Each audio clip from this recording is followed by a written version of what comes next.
ফুলে ফুলে পৰিছে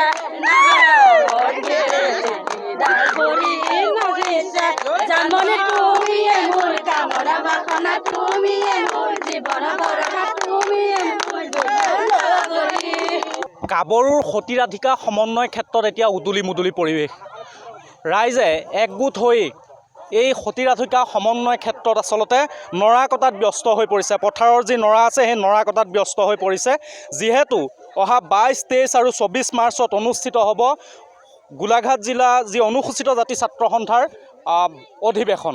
আৰু এই 3দিনীয়া বৰ্ণাঢ্য কাৰ্যসূচীৰে অনুষ্ঠিত কৰা অধিৱেশনৰ প্ৰস্তুতিত এতিয়া ব্যস্ত হৈ পৰিছে এই অঞ্চলৰ ৰাইজ, আৰু ৰাইজে হাতে কামে লাগি এতিয়া নৰা কটাত ব্যস্ত হৈ পৰিছে। সামগ্ৰিক পৰিৱেশ ভিডিঅ' জাৰ্নেলিষ্ট ঋতুৰাজ আছে, ঋতুৰাজে দেখুৱাই আছে অসমৰ অন্যতম এক ভূমিপুত্ৰ খিলঞ্জীয়া জাতি অনুসূচিত জাতি ছাত্ৰ সন্থাৰ প্ৰতিটো সময়ত আচলতে খিলঞ্জীয়া এই অনুসূচিত জাতিৰ লোকৰ বাবে মাত মাতি অহা বিভিন্ন সময়ত আচলতে সংগ্ৰাম কৰি অহা এই অনুসূচিত জাতি ছাত্ৰ সন্থাৰ গোলাঘাট জিলা সমিতিৰ অধিৱেশনৰ বাবে এতিয়া ৰাইজ ব্যস্ত হৈ পৰিছে। সামগ্ৰিক পৰিৱেশ ঋতুৰাজে দেখুৱাইছে। মই পোনে পোনে জিলা সমিতিৰ যিগৰাকী আচলতে সাধাৰণ সম্পাদক আছে তেখেতৰ ওচৰলৈ যাব বিচাৰিছোঁ। কি ক'ব, কেনেকুৱা আয়োজন চলিছে, কেইদিনীয়া কাৰ্যসূচী হ'ব, কি কাৰ্যসূচী আপোনালোকে ৰাখিছে? হয় আমি গোলাঘাট জিলা অনুসূচিত জাতি ছাত্ৰ সন্থাই জিলা অধিৱেশন আমি কাবৰু গাঁৱত অনুষ্ঠিত কৰিবলৈ আগবাঢ়িছোঁ। সতীৰাধিকা সমন্বয় ক্ষেত্ৰ আমি গোলাঘাট জিলাৰ সমগ্ৰ অনুসূচিত জাতিৰ লোকসকলক একত্ৰিত কৰি বিভিন্ন সমস্যা আগত ৰাখি আমি গোলাঘাট জিলা অধিৱেশনখন আয়োজন কৰিবলৈ আগবাঢ়িছোঁ। আজি সেই অধিৱেশনৰ প্ৰাক মুহূৰ্তত প্ৰস্তুতিৰ শুভাৰম্ভণি আজি নৰা কটা কাৰ্যসূচীৰে আমি অনুষ্ঠিত কৰিছোঁ। কাবৰু গাঁৱৰ সমূহ ৰাইজ আহি আমাক উৎসাহিত কৰিছেহি, সমূহ ৰাইজ আহি নৰা কটাত ব্যস্ত হৈছেহি। সমূহ ৰাইজলৈ আমি গোলাঘাট জিলা অনুসূচিত জাতি ছাত্ৰ সন্থাৰ তৰফৰ পৰা আন্তৰিক ধন্যবাদ জ্ঞাপন কৰিছোঁ। আৰু কাৰ্যসূচী সম্পন্ন সফলভাৱে সম্পন্ন হোৱালৈকে সমূহ ৰাইজৰ লগতে গোলাঘাটবাসীৰ সম্পূৰ্ণ সহযোগিতা কামনা কৰিছোঁ।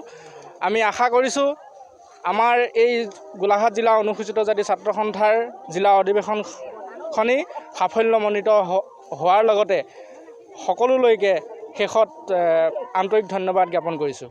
সামগ্ৰিক পৰিৱেশ মই ঋতুৰাজক দেখুৱাই যাবলৈ অনুৰোধ কৰিছোঁ। আৰু দেখা গৈছে যে গাঁৱৰ যিসকল মহিলা আছে, মহিলা পুৰুষ সকলো ওলাই আহিছে। আচলতে ইয়াত এক উদুলি মুদুলি পৰিৱেশৰ সৃষ্টি হৈছে। মই ৰাইজ আছে আৰু বহু আচলতে মহিলাই ইয়াত অংশগ্ৰহণ কৰিছে।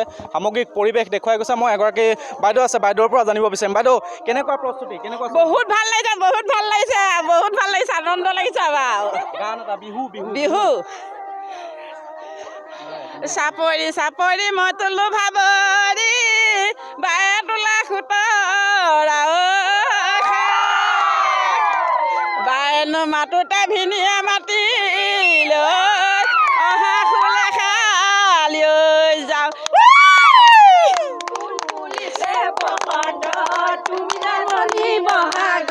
প্ৰতিটো বহাগতে মৰম যাচো তোমাৰ অন্তৰ গুণ গুণ কৈ বুম ফুলে ফুলে পৰিছে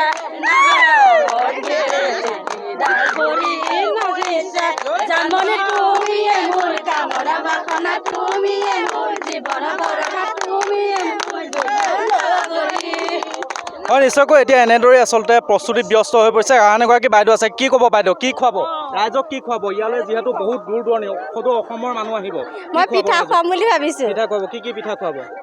মালা পিঠা বনাম, তাৰপৰা মালপোৱা পিঠা বনাম, লস্কা বনাম, তিল পিঠা বনাম, সেয়াই বনাম।